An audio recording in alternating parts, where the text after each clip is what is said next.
Welcome to Tucker Carlson. Today, you don't have to be a science person or a philosopher to understand a basic truth about the human experience, and it's this. If you radically change the basic ways that people live and you do it overnight, there are going to be a lot of consequences. Some of those consequences will be good, others will be bad. Everything in this life is a mixed blessing. Nothing has changed the way that we live more profoundly in the West over the past 20 years than the advent of the so-called smartphone. It's a computer in your pocket. It's your memory. It's an amazing advance in the way that we live, but is there a downside? We've not assessed that at all as a country, as a culture, as a globe.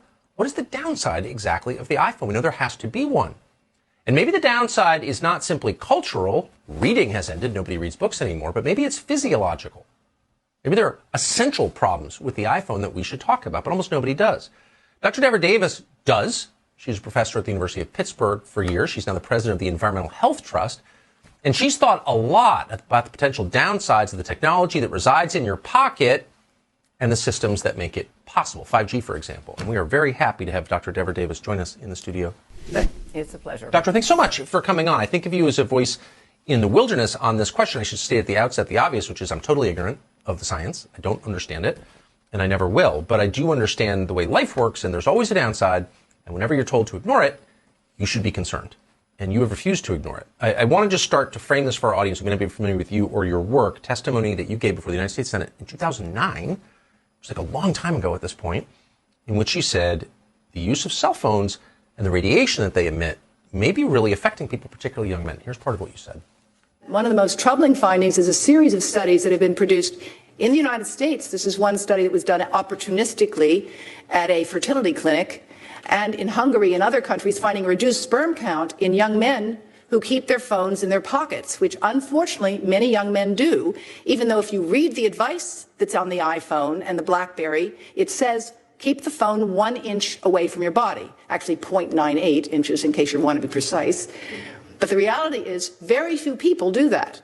And lots of young men keep their phones in their pockets, particularly in the summertime. And the Cleveland Clinic published a peer-reviewed study showing reduced sperm count, and that was not the only such study, but only the most recent one.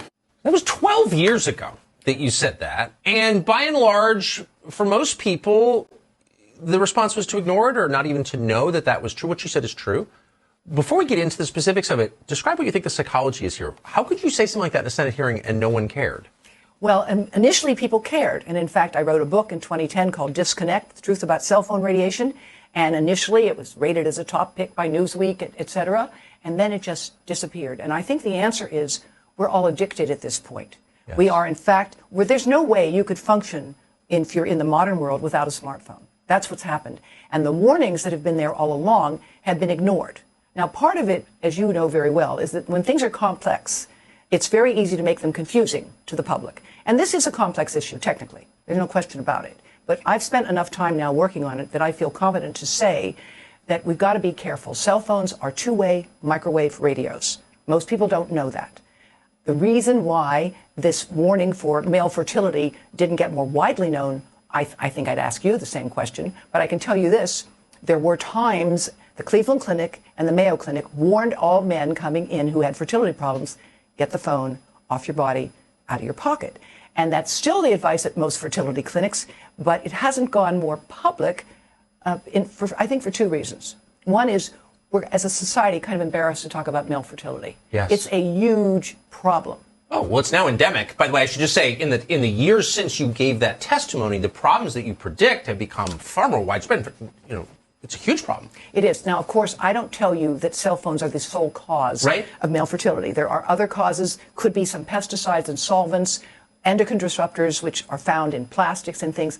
All of these things are relevant.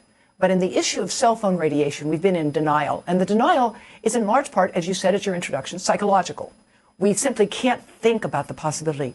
Is it a chance that these things are harmful? The answer is we have controlled studies where they take a test tube of sperm from a healthy man and they make two test tubes. One, they don't expose to cell phone radiation. The other gets exposed. The exposed test tube, those sperm will die 3 times faster with 3 times more damage to their DNA. That has been replicated in many studies, which is how science works. You have to just keep repeating the results. So we know that this is a fact.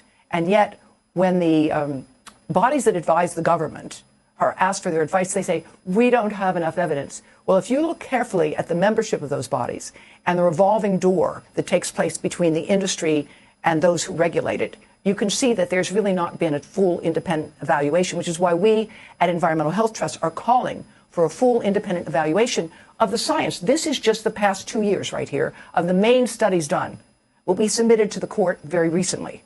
And the FCC has utterly failed to look at the science. It's a highly inconvenient truth. You know, where are the trial lawyers in this? I mean, I have to ask, because greed is non-ideological. It's a great motivator. Trial lawyers are greedy by definition, you know, fine. They ended the tobacco industry effectively by suing. We learned in 1964 officially that smoking causes lung cancer and emphysema, all these health effects. And then they moved in and they shut it down. Why hasn't that happened here? Well, it's interesting. Some of the same characters that were involved in telling you that tobacco was good for you. Remember, Thank You for Smoking? Very well. It's a brilliant movie and very important basic idea that was the industry had its own PR people whose job it was to tell people smoking, alcohol, and tobacco, it's not really so bad for you.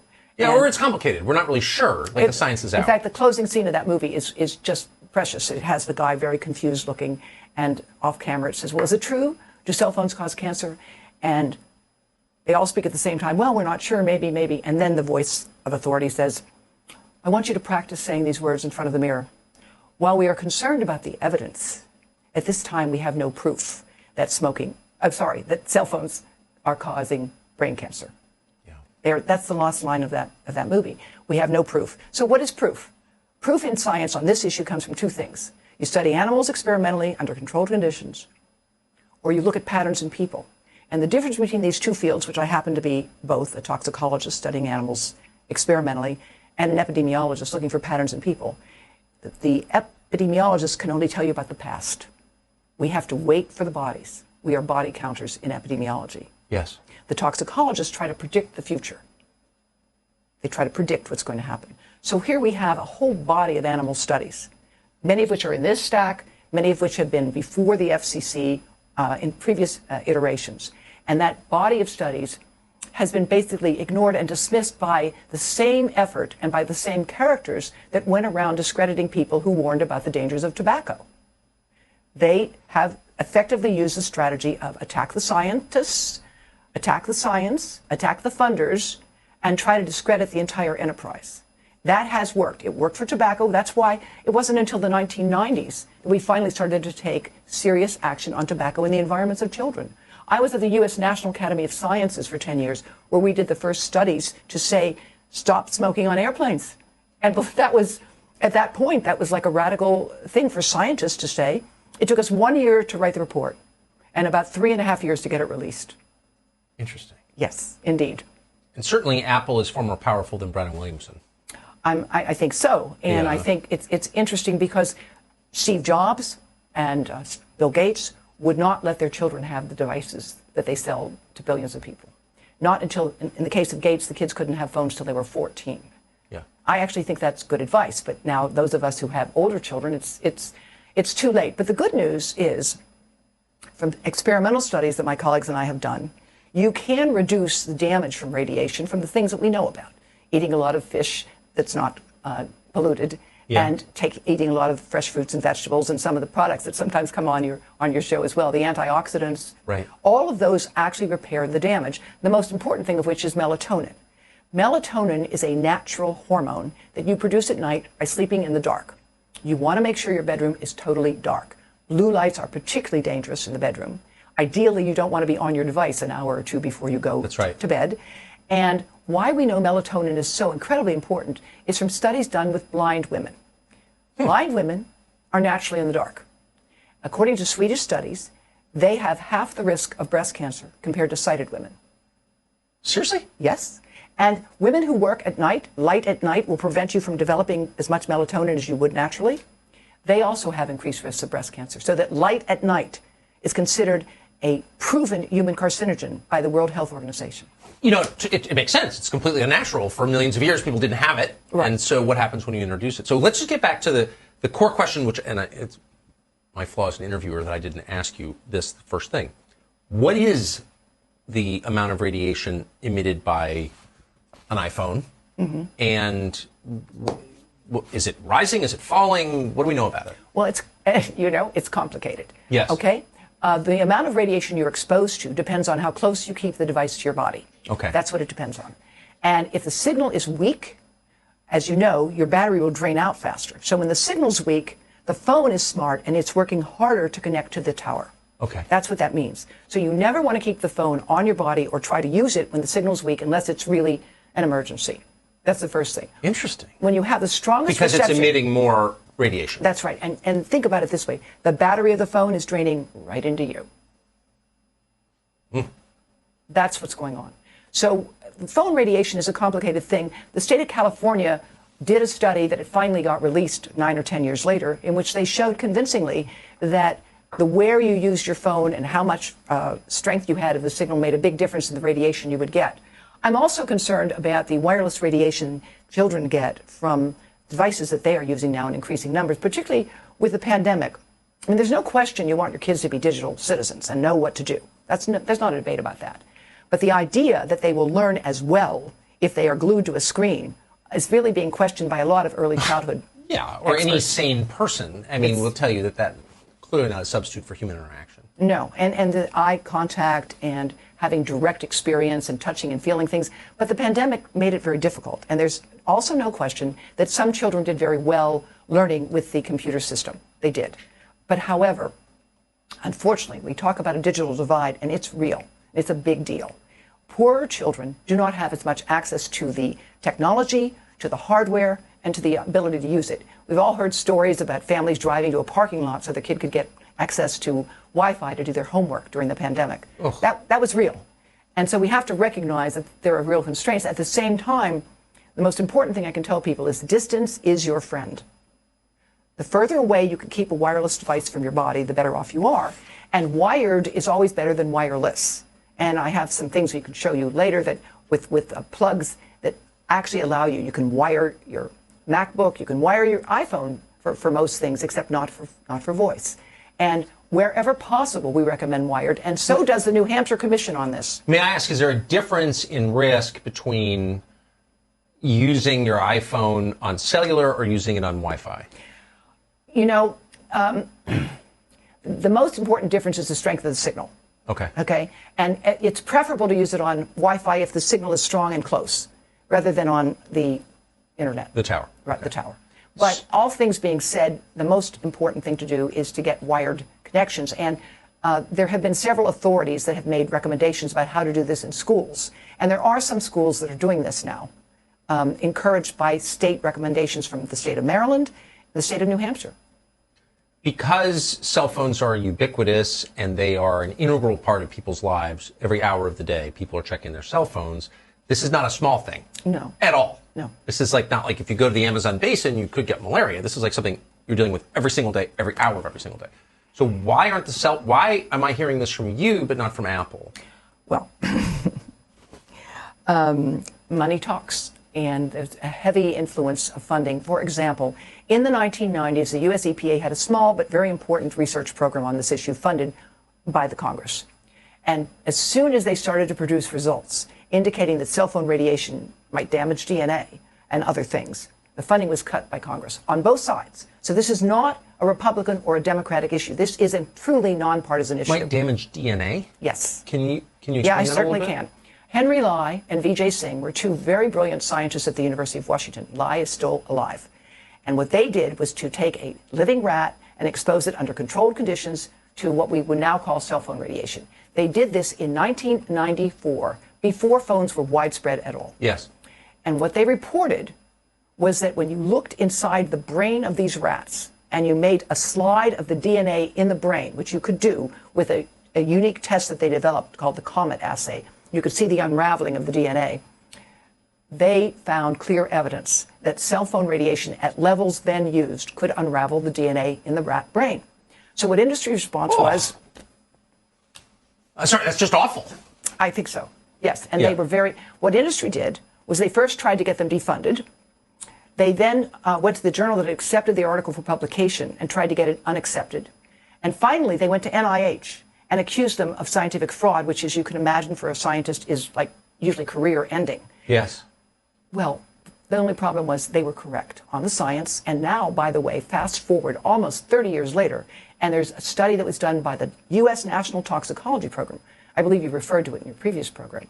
And that study found, after $30 million of research, clear evidence of cancer and evidence of DNA damage in rats and mice in multiple organs.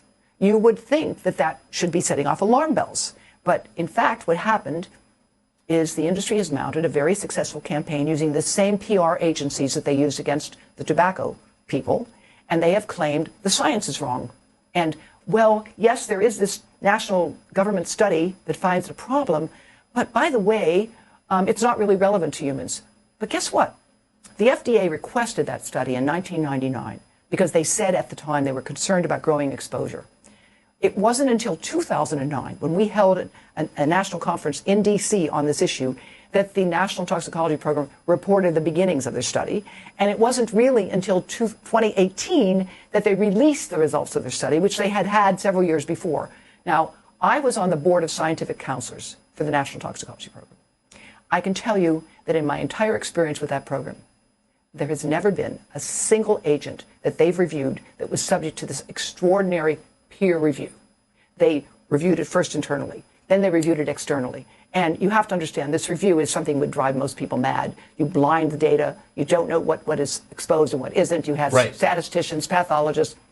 And after that was done, they then called for yet another review where they brought in a lot of industry toxicologists. And guess what? They said, oh, the study here is even stronger than you think. There is clear evidence. And we think that this should be taken very seriously. And these were toxicologists from Procter & Gamble and Mobil. So that review meant that they had to release a report, and which they finally did. And then what happened, which was, I have never seen anything like this, is that the same agency that originally requested the study in 1999, the FDA, decided that the study design that they had reviewed, that they had approved, that they had gone back and looked at again, was somehow no longer valid. And that the exposure methods that were used, that were developed by Swiss engineers from the Swiss National Institute that pioneers in exposure of radio frequency radiation, microwave radiation from phones, that study was now not relevant to humans. That's crazy. So why, I mean, this would seem, by its very definition, since it's the entire population, of massive public health importance. So are our public health agencies, if they say that study was flawed, why aren't there 100 more studies? First of all, they're expensive. All right. This is a $30 million No, but study. everybody, $30 million. We just spent $2 trillion on infrastructure. I mean, everybody has one. Well, that's a very good point, because the infrastructure bill includes billions for broadband, which we need to close the digital divide. But there's no way in hell we're going to close the digital divide by making 5G accessible to everybody. Okay, so that's it. I want to get into that in just one second, but I just, I've got two further questions for you.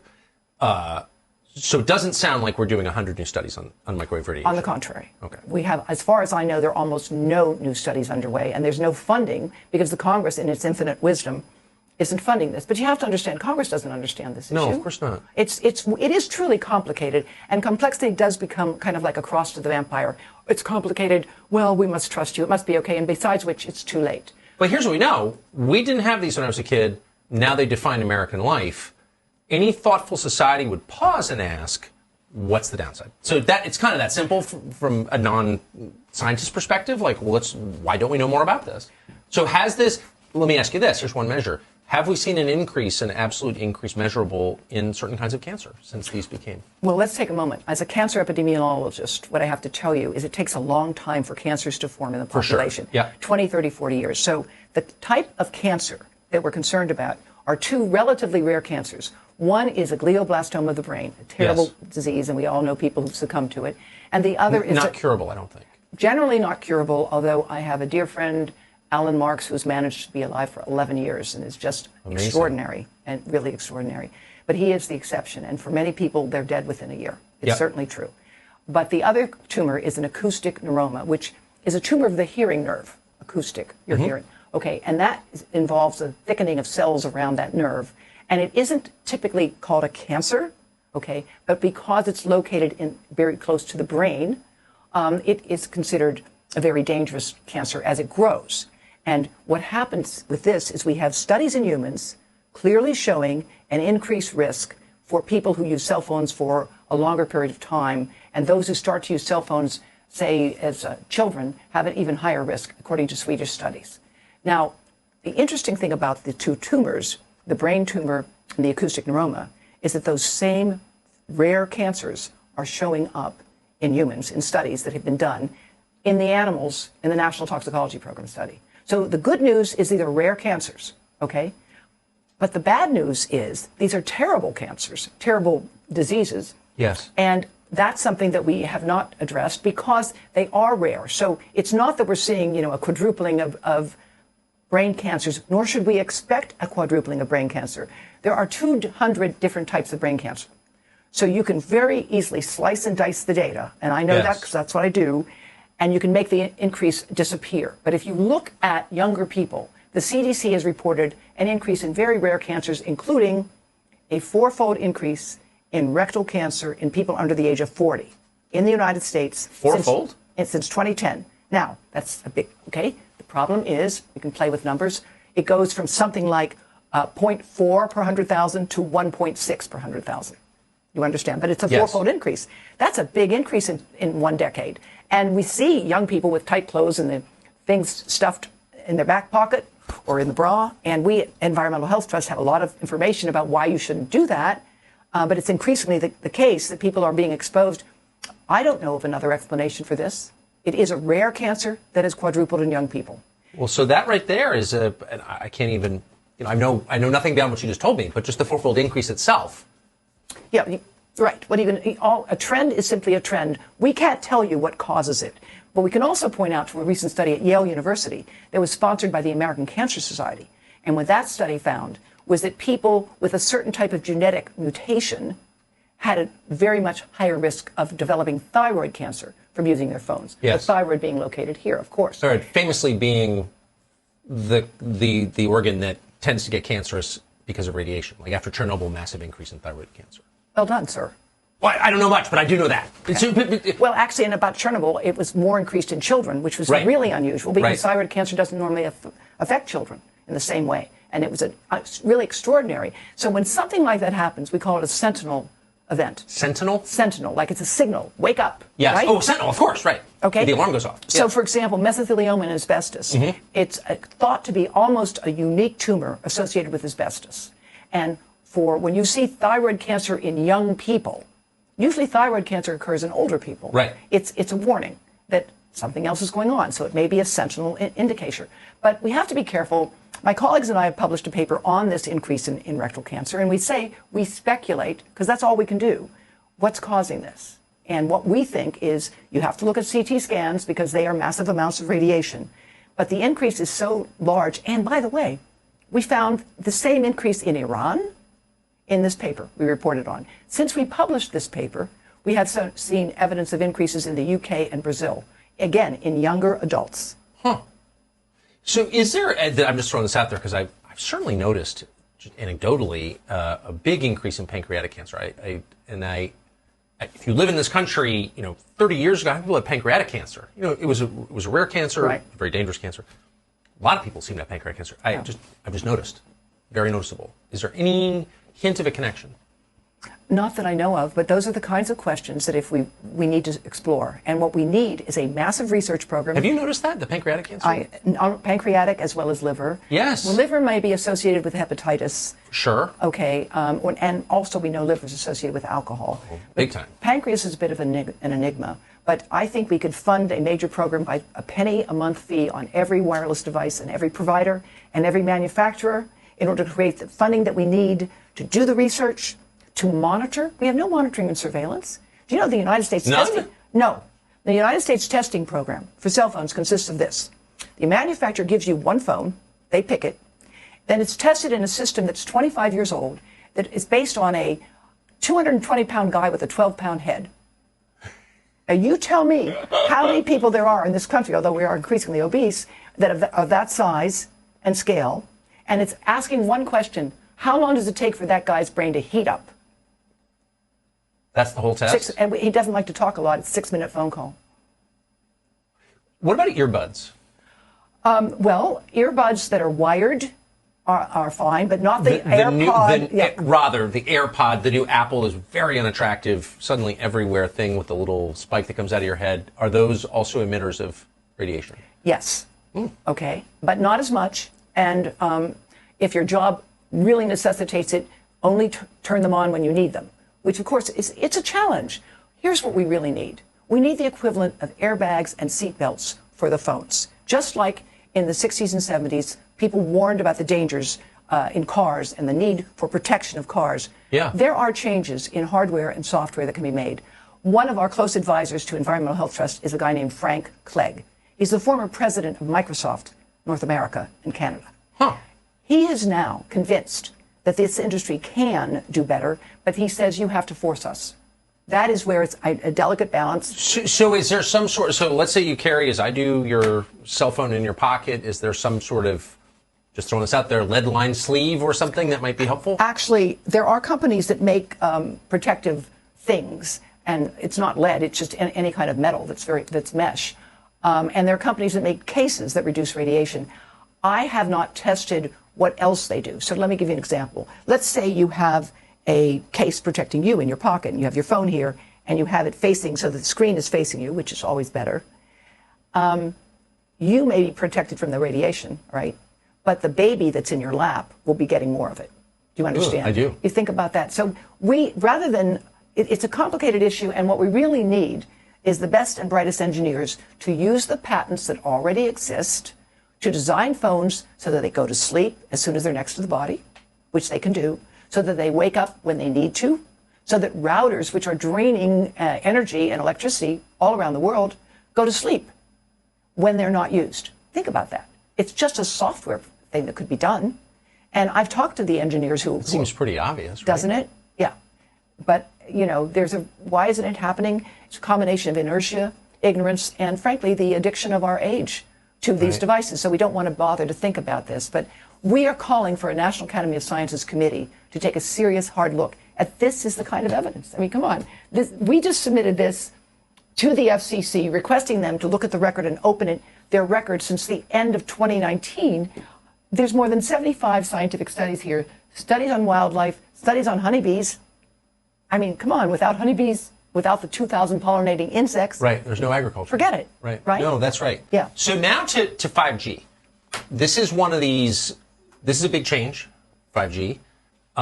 Most people who are semi-paying attention like me think it's a big deal but don't really know what it is. Can you just give us the overview? What is 5G? It is a big deal. Yes, okay, so what is it? It's a marketing scam. Okay. To be quite frank. Okay. All right? I have to be quite frank. No, I love it. When you look through what it is, okay, first of all, and this part I really admire about the engineers, it's incredible chutzpah.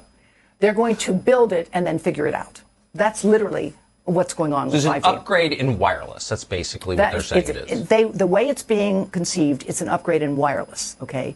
But what it is simply we've had 2G, 3G, and 4G. So it's the next latest and greatest thing that anticipates having 50 billion devices that will all be connected by the Internet of Things. Now, the reality is we do need faster connectivity. And the people that need it the most, quite frankly, are the military and industry. Right. And that's where it belongs. And it can be done. And that, in fact, they have made some use of it that's been quite impressive. Where it's not needed is in your bedroom. And the current proposal that is this Congress is to make it legal to allow a 5G antenna to be located anywhere the industry decides it needs to be with no objection possible. Yes. And that's actually being fought right now. So like on a power pole right outside your house. Exactly. And by the way, 30 feet off the ground. And by the way, 30 feet off the ground means, think about where the cell towers are. They're up high, which is good because that's far away from you. Right. But if you bring them down low to where you are, then there's a penumbra of the radiation, which will invariably get closer to people. And more importantly, the 5G radiation actually doesn't travel as far. So the argument is, well, it's weaker, and therefore it's going to be safer.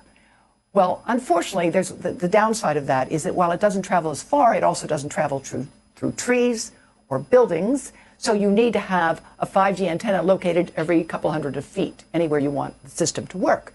It's ideally suited, as the industry says in all of their submissions, to a dense urban environment. Sure. Okay? So Manhattan's a good place for it. That is where there are, in fact, a group of people who are organizing now about the new super 5G antennas that are scheduled to go up in Manhattan. And people are figuring out this may not be a good idea. So if you're going to do that over an entire continent, I mean, that's a lot of antennas. Estimated in the United States alone to be 800,000 and several million for the world. Yes. Okay, so if there is a negative health effect of doing that, you probably want to know ahead of time. Well, here's the problem. The negative health effects we're concerned about, like male fertility, or headache, or neurological disease, or, for example, in teenagers who use phones the most, they have memory problems with spatial memory. These problems are common. And how do you separate out the cause of problems of memory control in children with the physiological impact of the devices, the psychological impact of the devices, and other things in the lives of children nowadays? Yes. You understand. It's like a huge simultaneous equation with so many variables. But if you look around, the percentage of Americans suffering with chronic health problems in 2021 is many multiples of the number suffering from those in, say, 1990. Correct. There are all kinds of maladies that are increasing in frequency to the point where you're like, well, there's an environmental cause here. There has to be. So I'm just mesmerized by the inaction in the face of this evidence. It doesn't mean that we understand what's going on, but we know that there's a problem. And no one seems to be taking it seriously. Why are you doing this, by the way? How is this falling to you? Well, about 17 years ago, my first grandchild was born. And at 9 months of age, he could crawl over, find a phone that was turned off, turn it on, and play Brick Breaker. He's now a quite accomplished pianist at the Interlochen Arts Academy, performing at Carnegie Hall, etc. The kid is really amazing. But when I first saw that he could do this, and he was enthralled with the device and all the fast-moving colors on it, I began to look into the issue, and I had been on the CDC lead advisory committee.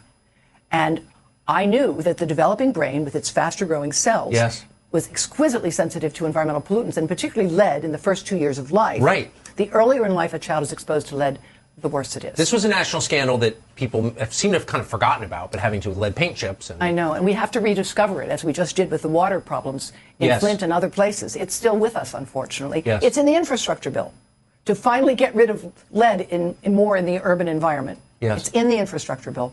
So I had worked to advise the CDC with other experts on how to reduce lead and what levels should be considered safe for children in 1978. So here I have my first grandchild. It's just amazing. And I knew that his skull was thinner, contained more fluid. And that's where you protect children. You give them bike helmets, ski helmets. First, I was very proud because it obviously indicated this is a highly intelligent little boy. Then I began to look at the research. And the more I looked, the more concerned I became. There was something, there's a commission by the Stewart Commission for the Royal College of Physicians in England. And I knew Sir William Stewart. I don't know if he's still with us. And I knew him because we'd worked together on decontaminating chemical weapons at the National Academy of Sciences. That was part of what I worked on for the Department of Defense. So I knew him to be a pretty straight shooter. And I found this report from 2000 where he had said children under the age of 16 shouldn't use these devices. And I thought, you know, the British are kind of eccentric, maybe. But then I read what he had to say. And I started to do research, and I found the studies of Henry Lai and Vijay Singh. I found work done outside of the United States for the most part, in France, by people supported by industry, but still looking like this is biologically important. So that's how I kind of got started, because I wanted to protect my grandchildren. And I now have 5 of them, and I'm glad that their parents are aware of what they need to do, but they can't avoid exposures at this point. No, they can't. You know, it's just interesting. So you've had this long career doing a lot of different things. You have grandchildren. Most people be like, you know, it's time to go skiing more or whatever. But so you were that rattled by what you saw. I felt that I was looking at the most important public health threat the world faced today that there was no discussion about. Yes. Remember, I was involved in the report that recommended getting rid of smoking on airplanes when that was a really radical thing. Yeah, okay? I remember. And I saw how difficult it was. We looked at the science, we wrote the report, and then we waited and we waited for the review to be complete. There was so much pressure on the National Academy of Sciences not to release that report. Really, it was a real interesting introduction to the politics of science. Yes. And I was at the front ranks seeing this happen. I think that that's what's happening on this issue. But I am not a voice in the wilderness. I'm proud to tell you that. There are more than 400 scientists who have written to the United Nations urging action be taken to reduce exposures. And recently, several governments have stepped up, not the United States, to urge that phones be tested not with a spacer like they are in the United States. With a spacer? A spacer. That's why they say you can hold the phone next to your head, because the model that we use, which is a big empty plastic bowling ball that we put liquid into, a homogeneous liquid, that's our model. And we see how long it takes for that liquid to heat up. That model considers the ear to be the same thing as the foot and the hand. It's so stupid. So if our viewers are interested in learning more about this, and I think a lot of people kind of probably don't want to hear it because it's just, these are too integrated into our lives. Like, people just don't want to know, you know? Yeah. But for those who do want to know, what is a reliable source of information on this risk and what you can do about it? Well, if they read French, they can go to the French government because they actually have recommended that they take action on that. And if they look at our website, we have safety cards with information that tell you exactly what you need to know, particularly to protect children. And we are a resource that is highly regarded by most people who are looking into this issue. That's why we exist. We exist to provide clear, understandable information about the serious health risks that are posed by cell phones and other forms of wireless radiation. And we are really encouraged by the growing numbers of scientists in many countries that have stepped up to join us in this effort. Brazil, Portugal, France, Israel, and Belgium. In Belgium, you cannot design a phone to be sold to little kids. Good. It's against the law, okay? I believe Taiwan has something quite strict about that as well. And so a number of countries which have more independent scientists. But look, I don't fault the Congress for this. They've been sold a bill of goods by the industry, and it's been a very effective. Well, it's not just the industry, it's the industry in the country. I mean, Apple's the biggest company in the world by market cap. So you're, I'm struck by your sincerity and your seriousness and your knowledge and the fact you clearly don't need to be doing this, but you're doing it anyway. I have to ask, if the other side of the debate is the biggest company in the world, who's funding you? I mean, you're not getting money from Apple, obviously, to do this, are you? Well, I could start with my husband, but not. No, we are funded by donations from small people, and we have a few private donors that give us some funding as well. And we don't get any money from industry. And I'm encouraged by the fact that more and more people are supporting us. That's what we need for support. You know, we can't do this without funding. But we also have a very, very slim operation. We were virtual before it was fashionable. Good for you. Okay? So we have an office in Jackson that happens to be my house. And we have an office in the D.C. area that happens to be someone else's home. And we are managing with that. But we have excellent colleagues around the world, in and out of governments in other countries, that are working with us. And we have people in the United States who have worked with industry for years that are giving us information. And right now, there are a couple whistleblowers in the wings. They're not quite ready to go out, but we are getting there. Good. So let me just say this. When Steve Jobs was alive, there was a company in Israel called Talk-On, T-A-W-K-O-N. And I was involved in trying to help them market their product because I thought it was a great idea. What it is a device, software into your phone, an app that flashes green, yellow, or red, depending on the amount of radiation your phone is putting out into you. Oh, I love that. Okay, it's a 10-year-old app. It could have been done like that. Steve Jobs was given a chance for this and wrote 2 words back: not interested. 6 months later, he was dead. Now, I think what killed Steve Jobs was a combination of his exposure to chemicals as a 12-year-old working on the Hewlett-Packard production line, and his constant keeping of cell phones right next to his body. Yeah. And we can't separate out. This is a good example of the problem you asked me earlier. We can't separate out for one individual like Jobs what caused his very rare cancer, which it was a rare cancer. And I'm telling you that we know that a number of the chemicals that you need to use in producing a master board and the things he was working on, that he worked with as a kid, are carcinogens, and so is all this cell phone radiation. And studies have found that if you combine cell phone radiation with lead or with another known cancer-causing agent in animals, you get triple to quadruple the number of tumors.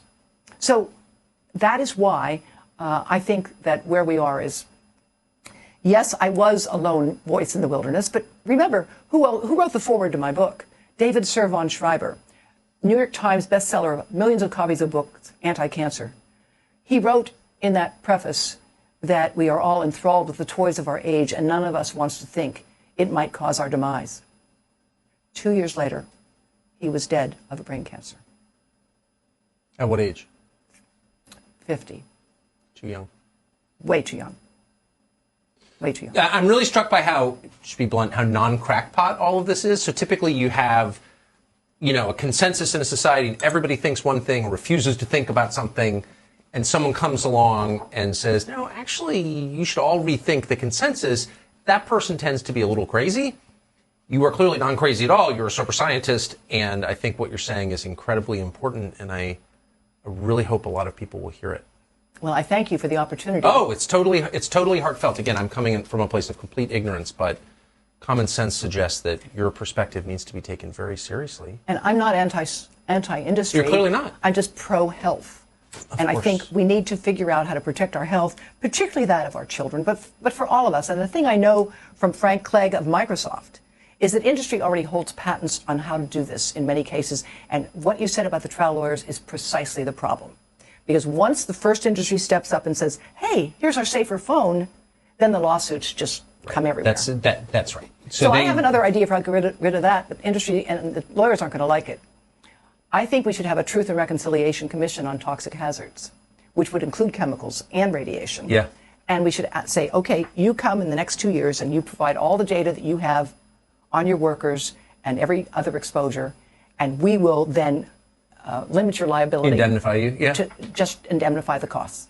Now, that wouldn't be popular with anybody, but I think it might be something to take very seriously. If you take people's health seriously, and it's gotten to the point where if you look at the numbers, of people suffering from chronic, incredibly expensive, debilitating conditions in this country, it bears no resemblance to the country we grew up in, like none.